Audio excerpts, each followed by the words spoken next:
Hey, comment ça va? Je vous retrouve aujourd'hui pour une biographie. Là, cette fois-ci, on va faire de la Queen Rihanna. Voilà, avec sa marque aussi de maquillage qui, franchement, maintenant, j'ai un truc de Fenty, je suis trop contente. Je voulais un truc de Selena Gomez, donc de Rare Beauty.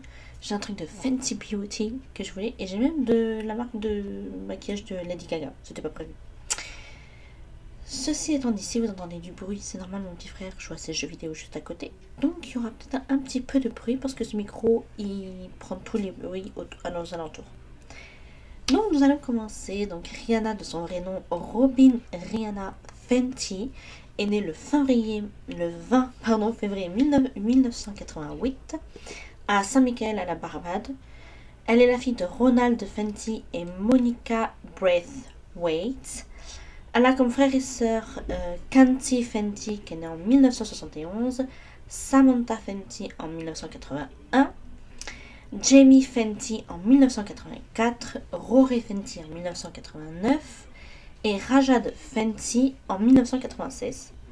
C'est le dernier. Ou la dernière, je me rappelle plus si c'est une fille ou un garçon. Ses grands-parents maternels sont Lionel Braithwaite et Clara Braithwaite. On peut remonter jusqu'à ses grands-parents maternels. Son compagnon depuis 2020 est Asap Rocky. Et ils ont eu deux enfants, donc Erza Ashelston Myers en 2022 et Riot Rose en 2023. C'est une chanteuse, parolière, actrice, styliste et femme d'affaires barbadienne. Donc comme je l'ai dit plus haut, elle est née donc à Saint-Michael, une paroisse de la Barbade. Ses deux parents sont d'origine afro-caribéenne. Sa mère est une ancienne comptable afro-guyanienne, c'est mieux dit comme ça. Et son père est un ancien gardien d'entrepôt devenu propriétaire d'une boutique et d'origine barbadienne et irlandaise. Donc comme je vous l'ai dit, elle a deux frères et deux demi-sœurs et un demi-frère du côté de son père. Chacun né d'une mère différente de ses relations antérieures. Ayant grandi dans un bungalow de 3 chambres à Bridgetown et vendant des vêtements avec son père sur un étal de marché, l'enfance de Rihanna est profondément marquée par la dépendance de son père à la cocaïne, l'alcool et la marijuana. Et également le divorce de ses parents quand elle est âgée de 14 ans. Rihanna a subi de nombreux tomodensitométries pour ses maux de tête insupportables et les médecins ont même pensé qu'il s'agissait d'une tumeur car elles étaient intenses. Pardon. Rihanna a grandi en écoutant... J'ai un peu de mal avec mon ordi, excusez-moi. Voilà. En écoutant donc beaucoup de musique reggae et elle a commencé à chanter vers l'âge de 7 ans. Elle a fréquenté l'établissement Charles F. Broom Memorial Primary School, puis le lycée, le Gobomer School, où elle a formé un groupe musical avec deux camarades de classe. Rihanna est cadet de l'armée dans un sous-programme militaire. La chanteuse, compositrice, interprète Chantel était son sergent. Bien qu'elle ait d'abord voulu obtenir son diplôme d'études secondaires, elle a choisi d'abandonner ses études et de poursuivre une carrière musicale. La carrière de Rihanna commence grâce aux producteurs américains Carl Sturken et Evan Rogers. Elle a rencontré Rogers par des amis communs à la Barbade en décembre 2003 et celui-ci lui demande de venir à son hôtel où elle va interpréter les chansons Emotion de Samantha Singh et Hero de Mariah Carey. Impressionné, il emmène par la suite Rihanna avec lui lors de différents voyages à New York, accompagnée de sa mère Monica. Elle n'y allait pas toute seule quand même. Elle y enregistre quelques démos à envoyer à des maisons de disques. Puis, elle signe sous le label de Rogers et Sturken, Syndicated Rhythm Production, où on lui attribue un avocat et un manager, avant qu'une maquette complète soit distribuée à différentes maisons de disques à travers le monde fin 2004.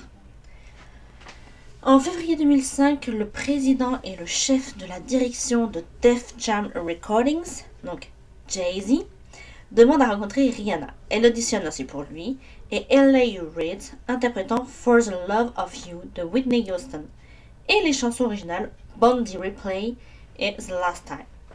Le jour même de l'audition, elle signe un contrat d'enregistrement de 6 albums avec Def Jam Recordings. Et c'est là que sa carrière va commencer vraiment. Music of the Sun, le premier album de Rihanna, sort en août 2005. Cet album est un mélange de reggae, de R&B, accompagné d'une touche de pop, qui signe les premiers succès de la chanson et se vend à plus de 2 millions d'exemplaires et est certifié disque d'or. Le premier single, Born the Replay, atteint la deuxième place du Billboard Hot 100, on va dire en anglais. Par la suite sortent If It's Loving That You Want, avec un succès moindre, et Let's Me. L'album rencontrera un succès mondial relatif, certifié disque d'or au Royaume-Uni et un disque de platine au Canada et aux États-Unis. Pour continuer la promotion de l'album, elle assure la première partie des concerts de Gwen Stefani. Et pour un début, c'est plutôt pas mal parce que Gwen Stefani était quand même assez connue à ce moment-là. Un mois après l'apparition de son premier album, elle commence l'enregistrement du second. Son deuxième album, A Girl Like Me, sort en avril 2006. Porté par les hits SOS, avec un sample de Tension Love de Soft Cell, Unfaithful, qui soit dit en passant est une chanson magnifique, et Break It Off. SOS sort le 7 février 2006 aux États-Unis et devient 2 mois plus tard son tout premier titre en première place au Billboard Hot 100, où il reste 3 semaines consécutives. Unfaithful, le deuxième extrait, est récompensé aux Energy Music Awards comme la meilleure chanson internationale de l'année 2006 et s'écoule à 4,5 millions d'exemplaires. Le single suivant, Break It Off, interprété avec Sean Paul, connaîtra un grand succès. Pour terminer l'exploitation de l'album, sort Rewrite, un titre qui s'impose difficilement, s'écoulant à 1,1 million d'exemplaires. L'album A Girl Like Me, un mélange de pop, R&B et reggae, s'écoule quant à lui à 4 millions d'exemplaires. Rihanna part à cette période en tournée avec les Black Eyed Peas aux États-Unis et notamment les Pussycat Dolls en Europe. Genre, qui se souvient des Pussycat Dolls? Vraiment. Genre, ça c'était un groupe que j'aimais bien quand j'étais à l'école primaire. Voilà, oui. Et oui, film 98. Pour son troisième album, Rihanna abandonne le reggae et le dancehall pour s'orienter vers la pop, le R&B, la dance et le pop rock. Parallèlement, ses tenues de scène deviennent de plus en plus provocantes, n'hésitant plus à flirter avec le fétichisme, shorts et body en vinyle, fuse en cuir ou en latex. Good Girl Gone Bad sort en juin 2007, porté par Umbrella, qui remporte un immense succès à travers le monde, 8 millions de disques, et qui reste 7 semaines consécutives premier au Billboard Hot 100. Suive ensuite Shut Up and Drive, 2,1 millions. Ça, j'aimais bien cette chanson. Don't Stop the Music, qui domine les charts de nombreux pays, 7 millions. Et Hate That I Love You avec Ne-Yo, 3,5 millions. En novembre 2008, Rehab sort en single avec 1,7 millions, avec Justin Timberlake dans les chœurs. Auteur de la chanson, il apparaît notamment dans le clip. Il s'agit du 8e et dernier extrait de l'album Good Girl Gone Bad, qui est alors la deuxième meilleure vente d'album de 2008 aux États-Unis, avec plus de 8,5 millions d'exemplaires vendus. Elle enregistre Love Your Life avec le rappeur T.I., qui sort le 23 septembre 2008 et se classe rapidement à la première place du Billboard Hot 100. Le 17 juin 2008, alors que Good Girl Gone Bad est un succès dans le monde entier, une réédition de l'album Good Girl Gone Bad, Reloaded, paraît avec 3 inédits qui sortent à tour de rôle en single. Take a Bow, qui moi j'aimais bien cette chanson, If I Never See Your Face Again et Disturbia. Take a Bow, une balade R&B écrite par Ne-Yo, s'écoule à 5 millions d'exemplaires dans le monde. Rien que ça, madame. Au début de juillet 2008, If I Never See Your Face Again, un titre de Maroon 5 réarrangé pour l'occasion du duo avec Rihanna, reçoit un succès mitigé, 1,5 million de copies, par rapport aux 2 autres singles issus de Good Girl Gone Bad Reloaded. Disturbia, quant à lui, est un succès dans le monde entier, restant 2 semaines premier du Billboard Hot 100, écoulé à plus de 7 millions d'exemplaires, Ce morceau coécrit par son ex-petit ami Chris Brown confère à Rihanna une image plus sombre qu'elle véhicule durant sa tournée mondiale, le Good Girl Gone Bad Tour. Pardon, je suis pas malade, mais j'arrête pas de tousser ces derniers jours. Cette tournée est enregistrée lors d'un concert à Manchester le 6 décembre 2007 et dont le DVD sort en mai 2008 sous le nom de Good Girl Gone Bad Live. À la suite du succès mondial de Good Girl Gone Bad et à sa réédition, est lancé le 27 janvier 2009 aux États-Unis l'album de remix Good Girl Gone Bad The Remixes, proposant les différents hits de l'album original dans de nouvelles versions inédites revisitées par les plus grands producteurs de dance music du moment. L'enregistrement de Rotted Or a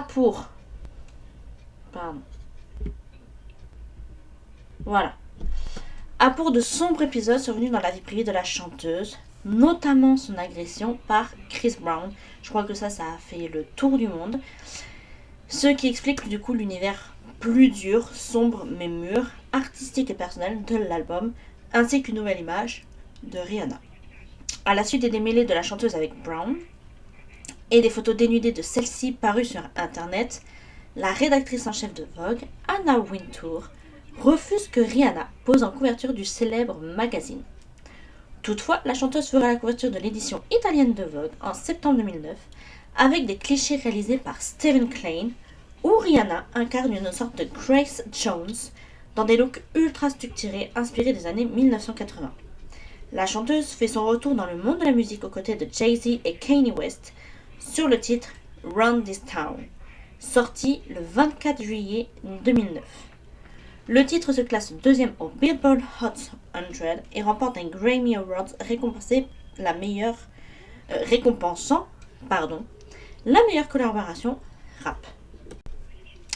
Rated R sort le 23 novembre 2009 en Europe. Le premier extrait, Write Your Turn, est accompagné d'un clip en noir et blanc. Seulement promotionnel, le titre n'est pas exploité en tant que single, c'est Russian Roulette qui tiendra ce rôle. Le single se classe dans le top 10 de nombreux pays. Art en featuring avec Young Jeezy, le troisième extrait de Rated R, connaît un succès radio aux États-Unis, tandis que le suivant, Road Boy, rencontre un succès international et reste 5 semaines premier du Billboard Hot 100. Il est consacré meilleur tube de l'année 2010 par le blog AOL Radio. Si Rockstar 101 en featuring avec Slash passe assez inaperçu, Te Amo rencontre le succès dans les hit parades européens, soutenu par un clip sensuel avec la présence de Laetitia Casta. Et c'est vrai que Te Amo, vous me direz ce que vous en pensez, je trouve que c'est une chanson mais tellement belle. Je l'adore cette chanson aussi. Vous verrez qu'il y a beaucoup de chansons que j'aime bien. Dans les plus connues, après ça dépend. Il y a des plus connus que j'aime un peu moins, d'autres que j'aime un peu mieux, et puis d'autres que vous allez voir encore que j'aime toujours mieux. Et il y en a une aussi que ma tante aime bien, mais que je vous dirai après. Rated R dépasse les 2 millions d'albums vendus dans le monde. Rihanna se lance dans une tournée, Last Girl on Earth Tour. Dans la partie européenne débute le 16 avril 2010 à Anvers, en Belgique, passant notamment par la France pour 3 dates à Lyon, Marseille et Paris. La partie américaine de la tournée commence à son tour au mois de juillet, avec en première partie Keisha et Travis Barker jusqu'à la fin du mois d'août à New York. Et dire que moi en 2010, j'étais au collège. Genre Keisha, je vois Keisha, j'ai puré. Mais Keisha, c'est vrai, c'était quand j'étais au collège que j'écoutais ces chansons. Avec le TikTok. Bref, voilà. Et d'autres chansons, mais je vais pas me mettre à chanter parce que sinon c'est horrible. Mais waouh, ça date. Quand je vois les trucs comme ça, je vous jure, je me dis waouh, le coup de vieux que je prends. Et pourtant, j'ai que 27 ans, hein, mais waouh, ça fait bizarre. Pardon pour ce petit décalage. La tournée reprend en Australie en février 2011, où Rihanna se produit pour 6 dates dans les plus grandes villes du pays. Le 25 mai 2010 paraît la version remixée de l'album Rated R Remixed, pour laquelle elle ne fera aucune promotion. contenant la quasi-totalité des titres de l'album original, remixé par le producteur et remixeur new-yorkais Chiu Fu, déjà sollicité par Lady Gaga et les Black Eyed Peas. Son 5e album, Loud, sort le 15 novembre 2010, un an après Rated R, apparaissant comme plus accessible que le précédent, plus joyeux et festif, mélangeant des sonorités pop, R&B ou encore dance, rock et reggae, et comprenant notamment une suite du duo Love the Way You Lie que Rihanna interprète avec Eminem sur l'album Recovery de ce dernier, intitulé Love the Way You Lie Part 2. Il contient un featuring du rappeur. En 5 semaines, Loud se vend à 1 636 000 exemplaires, soit le meilleur démarrage pour Rihanna. Le premier single Only Girl in the World, je me rappelle trop, j'étais en 5e à ce moment-là, davantage orienté dance, connaît le succès partout dans le monde, se classant notamment premier au Royaume-Uni, en Australie ou encore au Canada. Aux États-Unis, le titre s'est classé premier au Billboard Hot 100 plusieurs semaines après sa sortie, alors que le deuxième single, What's My Name, avait déjà pris le relais et atteint le sommet du classement peu de temps auparavant. What's My Name, la deuxième extrait en featuring avec le chanteur Drake, davantage R&B et pop, atteint la première place du Billboard Hot 100, tout comme le single suivant. S&M, dont le clip est interdit dans plusieurs pays, on se demande dans quel pays, et dont le titre est censuré par les radios britanniques, où il est renommé Common. Elle collabore avec Britney Spears pour un remix du titre, dévoilé le 11 avril 2011. Ce remix permet à Rihanna d'obtenir sa 10e première place au Billboard Hot 100. Elle a quand même eu un succès de ouf, quand on regarde quand même tous les placements qu'elle a eu. C'est fou.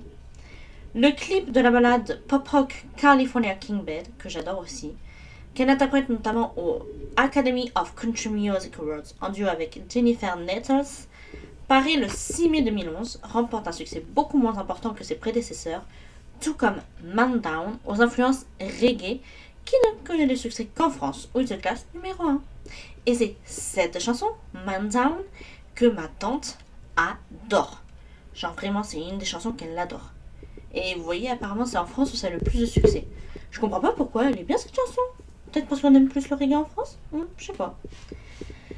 La vidéo de ce titre soulève la polémique pour sa violence, Rihanna s'y faisant agresser en tuant un homme par vengeance. Cheers, Drink to That, contenant un sample du morceau I'm With You d'Avril Lavigne, est lancé en septembre 2011 comme 6e single. Depuis sa commercialisation le 15 novembre 2010, l'album Loud s'écoule à plus de 6 200 000 exemplaires à travers le monde. Par ailleurs, Rihanna apparaît sur un morceau en collaboration avec David Guetta, Who's That Chick, premier single de la réédition de l'album One Love du DJ. Cette chanson, je l'aime bien aussi, Who's That Chick. Elle chante sur All of the Lights, extrait de l'album A Beautiful Dark Twisted Fantasy de Kanye West, et sur Pink Friday, le premier album de Nicki Minaj, où elle interprète en duo Fly. Et cette chanson, je vous avoue que je l'adore aussi. De toute façon, il y a plein de chansons de Rihanna que j'aime bien. C'est pas ma faute. On va dire, elle fait quand même des belles chansons. Rihanna lance également début 2011 la commercialisation de son premier parfum, Rape Eye Fleur.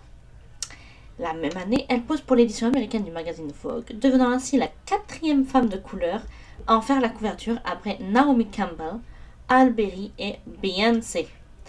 C'était sûr que Queen Bee allait faire la une des magazines, ça c'est sûr. Vous verrez quand je fais sa biographie. Aïe aïe aïe, Seigneur, il y a plein de trucs à dire.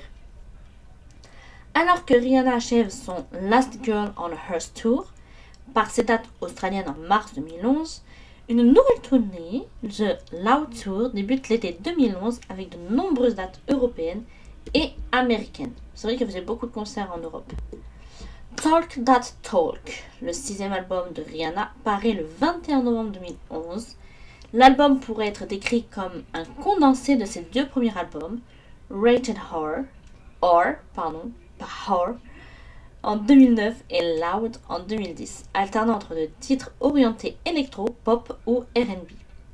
On retrouve 2 collaborations sur ce disque, Calvin Harris sur We Found a Love et Jay-Z sur le titre Talk That Talk. Le 22 septembre 2011, alors que le morceau Cheers, Drink to That est à peine lancé en tant que 6e album de l'album Loud, Rihanna fait paraître We Found a Love, le premier single de Talk That Talk. Ce titre résolument électro est produit par Calvin Harris, qui a notamment travaillé avec Kylie Minogue. La chanson remporte un franc succès à travers le monde, devenant le 11e numéro 1 de Rihanna, en restant 14 semaines en tête du Billboard Hot 100. Il se classe au top des charts en France, Allemagne, Canada et au Royaume-Uni, entre autres. En France, le clip fait l'objet d'une censure par le Conseil supérieur de l'audiovisuel qui interdit sa diffusion avant 22h. You Da One, second single de l'album, est publié le 11 novembre 2011. Le clip est sorti le 23 décembre 2011. Il est suivi de Talk That Talk, en duo avec Jay-Z, qui ne bénéficiait pas de clip. La chanteuse interprète pour la première fois Princess of China en duo avec Coldplay à la 54e cérémonie des Grammy Awards après avoir chanté We Found a Love. Le 20 février paraissent les remixes de Birthday Cake, ici de Talk That Talk, et de Turn Up the Music de Chris Brown. Rihanna collabore avec son ex-petite amie qui l'a agressée, ce qui provoque la colère de certains fans. Le Tantraville est ainsi un grand jour puisque We Have You Been est mis en ligne. Rihanna réussit le défi du nombre de vues sur YouTube en 24 heures avec 4,9 millions, le record qu'avait atteint Nicki Minaj avec Stupid Hoe, comptant 4,5 millions de vues. Elle se voit détrônée 2 jours plus tard par Justin Bieber grâce à Boyfriend avec 5 millions. Elle interprète son 4e single à plusieurs reprises, tel qu'à l'émission American Idol. D'ailleurs, le single est très populaire au Canada, en jouant plusieurs fois par jour durant tout l'été 2012 sur Virgin Radio et Energy. Le 12 septembre 2012, Rihanna participe au concert de Coldplay au Stade de France pour l'album Milo Xilotto. Elle y chante avec le groupe de Chris Martin le titre Princess of China, puis remonte sur scène à la fin du concert pour interpréter son propre titre Umbrella. Juste avant de continuer, je tiens juste à vous dire que si vous m'entendez que je suis essoufflée, c'est pas parce que j'ai couru, parce que j'ai fait du sport ou autre, c'est juste que je viens de manger une carbonara que j'ai faite et du coup je suis beaucoup essoufflée. Voilà. C'est pour ça que vous allez m'entendre prendre souvent ma respiration, vous allez croire que j'ai fait du sport alors que non. Je viens juste de manger, j'enregistre là, il est 20h40, donc j'ai mangé juste avant, donc ouais. Je suis un peu essoufflée, voilà. Du coup, on peut reprendre. Du coup, le 6 septembre 2012, Rihanna ouvre la cérémonie des MTV Video Music Awards en interprétant Coconuts Love It aux côtés du rappeur A$AP Rocky, à la grande surprise de ses fans. Puis, elle termine son show en jouant sur son célèbre tube We Found Love en featuring avec le DJ Calvin Harris. Coconuts Love It en duo avec A$AP Rocky devient donc alors le 6e et dernier single de l'album Talk That Talk. Après la cérémonie des MTV Music Awards, Live Nation dévoile les dates américaines de la prochaine tournée de Rihanna, le Diamonds World Tour. Les dates européennes, elles, ne seront dévoilées qu'un mois plus tard au festival iHeartRadio Music à Las Vegas.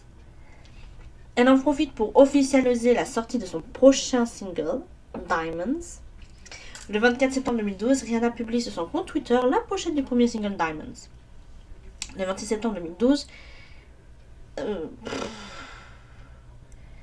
Said 100 diffuse en exclusivité mondiale la nouvelle chanson de Rihanna intitulée Diamonds, une chanson loin du style We Found Love, Talk That Talk en 2011. Une tournée, le 777 Tour, donc le 777 Tour, dans le cadre de la promotion pour l'album Unapologetic, débute le 14 novembre. Des centaines de fans et 150 journalistes de 82 pays différents sillonnent le monde en Boeing 777 et atterriront dans 7 villes différentes en 7 jours pour 7 concerts consécutifs. Wow! Et ceux qui font la théorie des complots et tout, là, 7777. Ok. Stay en featuring avec Mickey Echo est le second single de l'album. Lors de la cérémonie des Grammy Awards, Rihanna chante la chanson avec le chanteur. Le clip, quant à lui, est dévoilé le 12 février 2013 sur la chaîne Vevo de Rihanna, où celle-ci est dans sa baignoire, seule et triste. En 2013, il totalise une centaine de millions de vues. Le clip est censuré au moins de 18 ans, 2 jours après sa publication, mais réactivé le lendemain. Parce qu'en vrai, il est pas... Je vois pas pourquoi ils l'ont censuré dès le début, c'est pas non plus un clip... voilà. Franchement, ça va, elle est dans sa baignoire, on voit rien. Son titre, Run This Town, en duo avec Jay-Z, est choisi pour être la bande-annonce du jeu vidéo Battlefield 4. Purr It Up est choisi comme troisième single et sort le 25 mars 2013. Le clip, quant à lui, est dévoilé le 2 octobre 2013. Le clip déclenche une polémique et est censuré sur sa chaîne YouTube. Right Now, en featuring avec David Guetta, sort le 27 mai 2013 en quatrième single, mais n'est pas accompagné d'un clip. Le cinquième single est What Now, sorti le 26 août 2013, et le clip est tourné en Thaïlande et sorti le 15 novembre 2013. Rihanna démarre le 8 mars 2013 une tournée mondiale appelée le Diamonds World Tour. Cette tournée l'a fait passer pour la première fois dans de nombreux stades, dont le stade Pierre-Mauroy de Villeneuve-d'Ascq et le Stade de France qu'elle réussit à remplir en seulement quelques jours.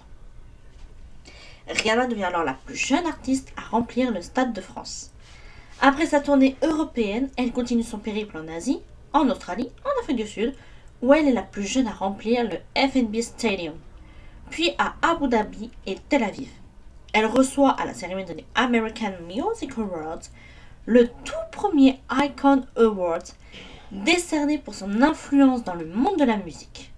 Elle chante pour l'occasion sa chanson Diamonds et elle a Shine Bright Like a Diamond. À la fin de 2013, Eminem fait paraître la chanson intitulée The Monster en duo avec Rihanna, issue de l'album The Marshall Mathers LP2, qui se classe première dans de nombreux pays. Le morceau marque aussi le 13e numéro 1 de Rihanna aux États-Unis. Les deux artistes annoncent une tournée ensemble aux États-Unis appelée The Monster Tour le 7 août 2014. Rihanna va collaborer avec la chanteuse colombienne Shakira avec le titre Can't Remember to Forget You, sorti en janvier 2014. Le même mois, elle commence à travailler sur son 8e album. Le 25 février 2014, le PDG de DreamWorks annonce que Rihanna sortira un album basé sur la prochaine animation 3D Home, qui mettra en vedette Steve Martin et Jennifer Lopez.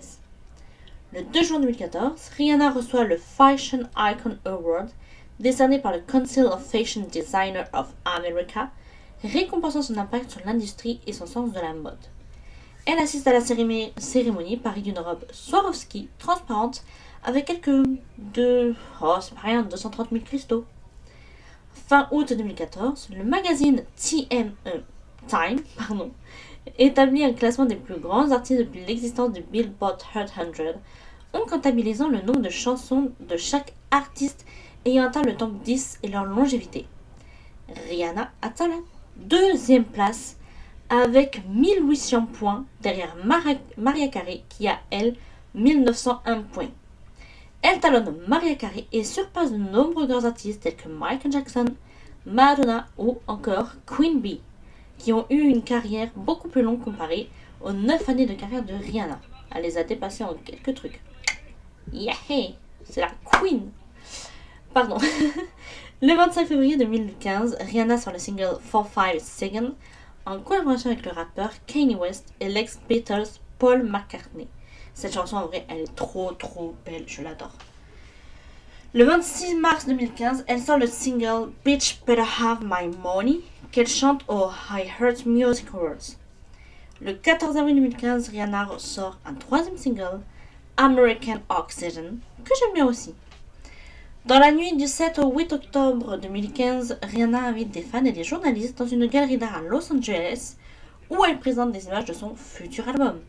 Durant cette soirée, elle dévoile la pochette réalisée par Roy Natcham, le nom de cet album, Anti. Un album qu'elle décrit comme antithétique et contraire à l'attente des fans. La chanteuse annonce que la sortie officielle de ce 8e album arrivera prochainement sans pour autant donner de date précise. Le 23 novembre 2015, elle confirme une tournée mondiale pour 2016 appelée Anti-World Tour. De novembre 2015 à janvier 2016, elle publie une série de 8 teasers vidéo sous le titre Anti-Diary pour annoncer la sortie de Anti, réalisé par le musicien et réalisateur Woodkid. Le week-end du 9 janvier 2016, Rihanna tourne un nouveau clip avec Drake à Los Angeles, intitulé Work, dont des extraits ont fuité. Celui-là aussi, il a fait un peu parler. Voilà. Le 27 janvier, elle sort ce single sur plusieurs radios. L'album est sorti sur Tidal le jeudi 28 février 2016 et sortira finalement le 29 janvier. Les critiques à son sujet sont mitigées. En mars 2016, elle sort Kiss It Better en single, accompagné de son clip sorti le 30 mars 2016, et sort aussi Needed Me, dont le clip quant à lui sortira le 20 avril. Rihanna enregistre ensuite une chanson spécialement pour le film Star Trek Sans Limite, intitulée Sledgehammer. Un extrait est présenté dans une bande-annonce du film en juin 2016. Le 19 octobre 2017, Chaka révèle travailler avec Rihanna sur un album absolument dément. En juin 2019, elle déclare pour son entretien avec Interview, un célèbre magazine, qu'elle va bloquer son mois de juillet pour terminer son album, qu'elle a décidé d'appeler R9, donc R9, à force que ses fans lui rabâchent cette idée de titre depuis qu'ils sont au courant qu'elle prépare son retour dans la musique. Elle déclare également qu'après avoir fini de l'enregistrer, elle sera pressée de vous et voudrait le sortir, mais elle ne peut pas car elle doit finir un autre projet. De plus, maintenant qu'elle est dans la mode, dans la lingerie, dans la cosmétique depuis 2017 via sa marque Fenty Beauty, elle dit qu'elle fait les choses à son rythme et au fur et à mesure. Avant, elle entrait en studio et elle faisait un album qui sortait 3-4 mois après. En 2018, elle avait raconté au Vogue US qu'elle préparait un double album qui aurait des sonorités reggae, dancehall, pop et R&B. Ce qui ferait que les fans de la chanteuse pensent qu'elle soit en train d'enregistrer le second album de ce double album et que c'est pour ça qu'elle ne l'a toujours pas terminé. Elle déclare de nouveau qu'elle sortira R9 lorsqu'il sera fini, qu'il est déjà parfait mais qu'elle veut le peaufiner car elle ne veut pas décevoir ses fans. Elle apparaît à nouveau en couverture du magazine Vogue UK en posture de rebelle, coiffée très symboliquement d'un durag sur l'édition de mai 2020 du magazine. Pendant la crise Covid-19. Oh, ça on l'oubliera pas. Et quelques semaines avant les manifestations antiracistes et contre les violences policières déclenchées par le meurtre de George Floyd. Le 25 septembre 2022, la chanteuse annonce officiellement sur Instagram qu'elle sera tête d'affiche à la mi-temps du Super Bowl. Je sais pas ce que ça veut dire, mais LV et 2 barres. À mon avis, c'est en chiffre romain, mais le L en chiffre romain, je sais pas ce que ça veut dire. En février 2023. Cet événement marquera sa première prestation en direct depuis plus de 5 ans et la fin du boycott de l'événement qu'elle s'était imposé auparavant par solidarité avec Colin Kaepernick, l'ancien quarterback des 49e de San Francisco. Ouais, c'est ça. En octobre 2022, elle sort le titre Lift Me Up, qui fait partie de la bande originale du film Black Panther Wakanda Forever. La chanson lui vaut des nominations pour le Golden Globe et l'Oscar de la meilleure chanson originale. Le 12 février 2023, au Start Farm Stadium des Cardinals de l'Arizona, elle assure le spectacle de la mi-temps du Super Bowl à Glendale en Arizona durant plus de 13 minutes. On va faire un petit retour dans le temps. À la fin de 2011, Rihanna a annulé les 2 concerts du Loud Tour qui devaient avoir lieu en Suède, pardon pour le bruit, qui devait avoir lieu en Suède à Malmö le 31 octobre et à Stockholm le 1er novembre. Elle a été hospitalisée en raison d'un épuisement et elle a fait son retour sur scène le 4 novembre à Hanovre en Allemagne. En mai 2012, après le Coachella Festival, elle se fait de nouveau hospitaliser pour la même raison. Je pense qu'elle a poussé son corps trop à bout et à un moment il lui a dit « Stop, faut s'arrêter ma belle, c'est bon ». En janvier 2014, elle porte plainte pour escroquerie à l'encontre de son comptable qu'elle accuse de l'avoir endetté. Sa fortune serait ainsi passée de 11 millions à 2 millions d'euros, qui est quand même énorme, et elle accable la négligence de son gestionnaire qui lui autorisait l'acquisition d'un domaine d'une valeur de 7 millions qu'elle a ensuite revendu à perte après diverses intrusions et cambriolages. Le 26 décembre 2017, sur son compte Instagram, elle annonce la mort tragique et brutale de son cousin, Davon Kaysen Allen, abattu par balle près de chez lui vers 19h à la Barbade. Elle dénonce sur le réseau social des violences faites avec des armes à feu. Elle poste, pardon.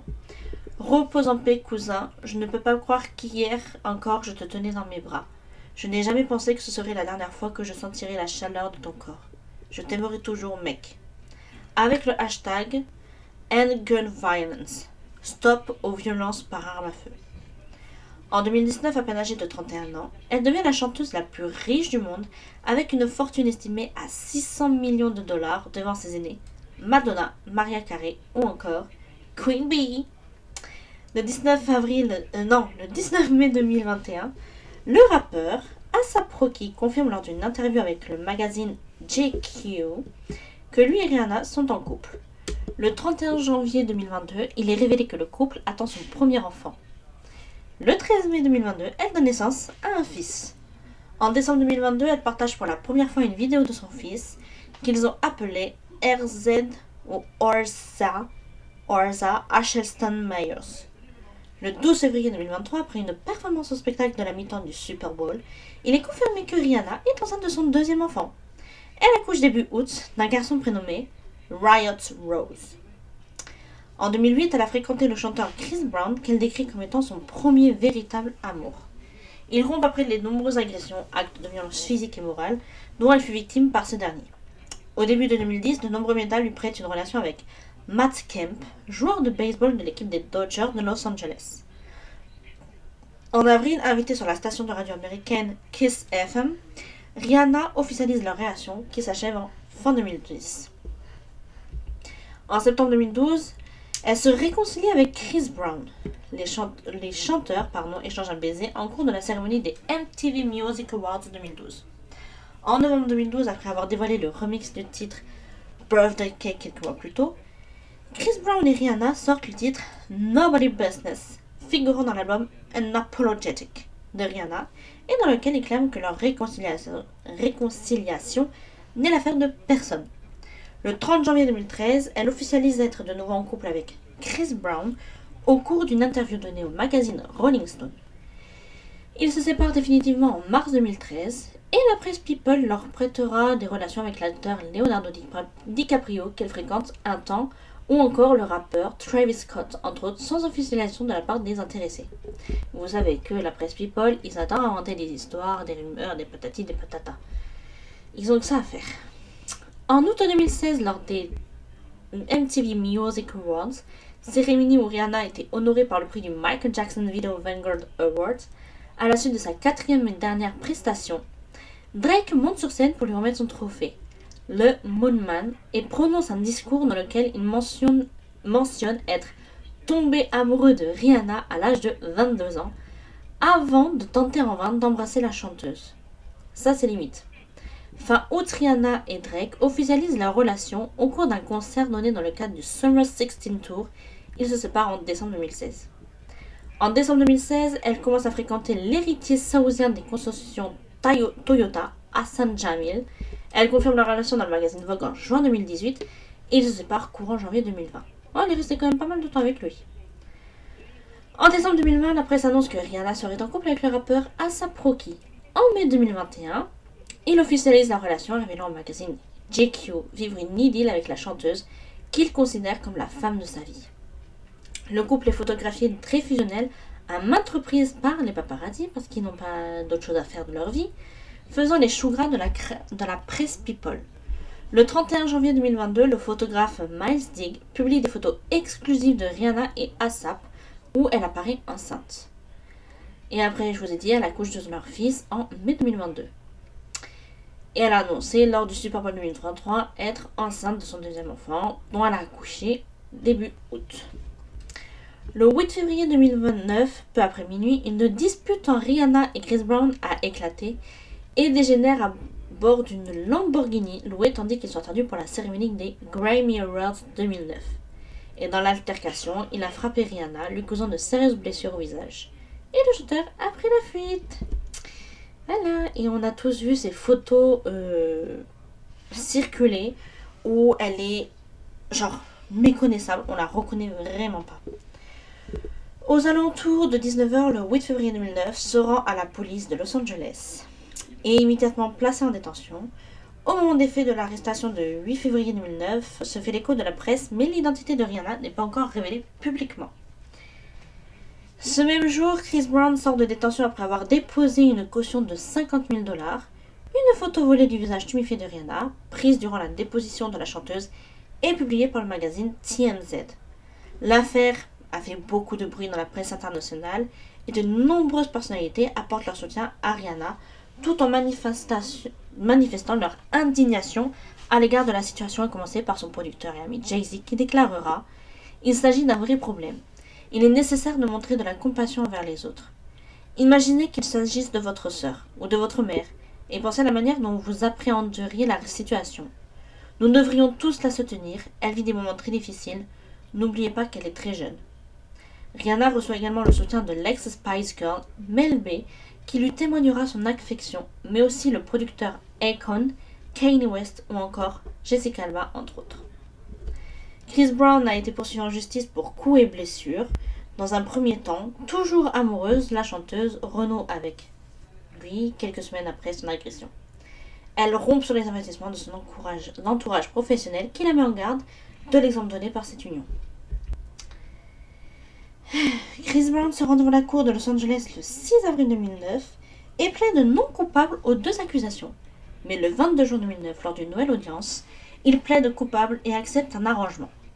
Il est condamné à 180 jours de travaux d'intérêt communautaires, ses avocats lui évitant la peine de prison de 5 ans qu'il encourait.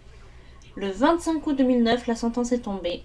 Il écope de 5 ans de probation formelle, 1 an de cours sur la violence domestique, 6 mois de travaux d'intérêt général et de l'interdiction pendant 5 ans d'approcher Rihanna à moins de 45 mètres et 9 mètres lors d'événements publics.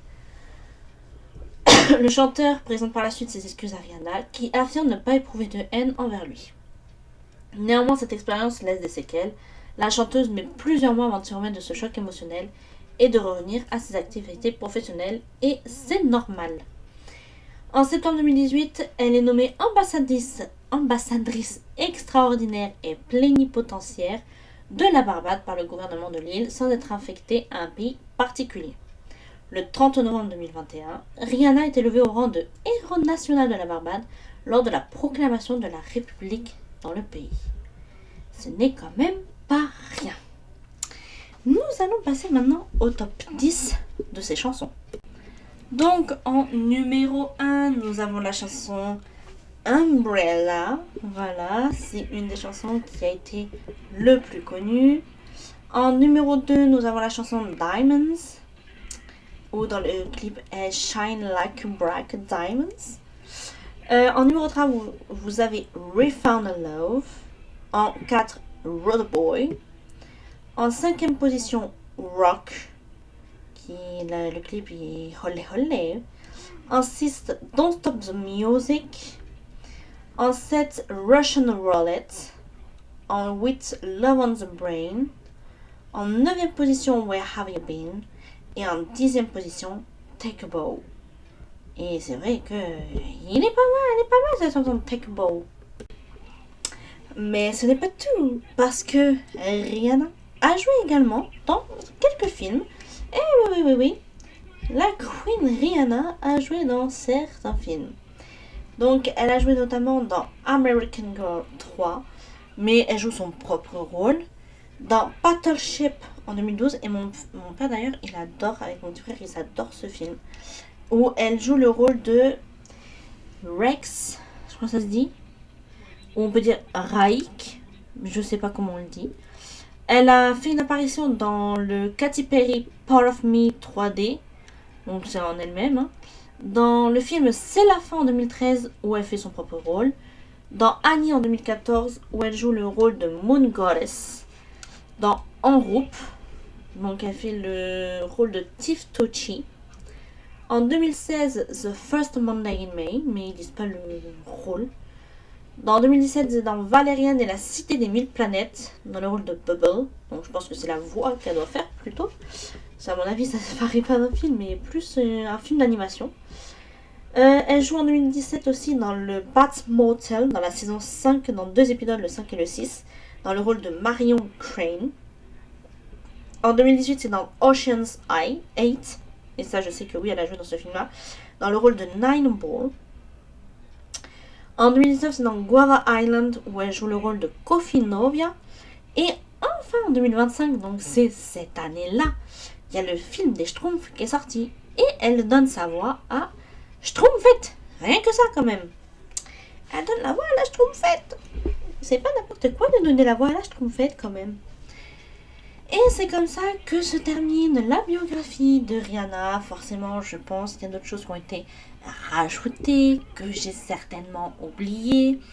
N'hésitez pas à dire en commentaire s'il y a des trucs qui sont oubliés. Et moi, je vous épinglerai, comme ça vous serez dans les premiers commentaires pour qu'on puisse lire des trucs que j'ai certainement oubliés. Et je m'en excuse d'avance. Comme j'ai fait d'autres biographies sur Selena Gomez, qui s'est mariée il n'y a pas longtemps, que c'est pas dit parce que à ce moment-là, elle n'était pas mariée avec lui. Avec Benny Blanco, voilà. Je pense que je vous ferai peut-être un update pour toutes les célébrités dont j'ai fait la biographie. Comme ça, vous saurez les biographies, notamment aussi de Laurie.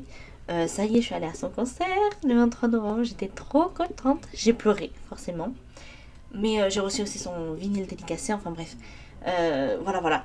Je vous ferai peut-être un petit update. Dites-moi si ça vous intéresse d'avoir une vidéo update des biographies que j'ai déjà faites. Voilà. Sur ce, je vous souhaite une bonne journée, bon après-midi ou soirée, ou encore une merveilleuse nuit. Et je vous dis à bientôt pour une prochaine biographie. Ciao!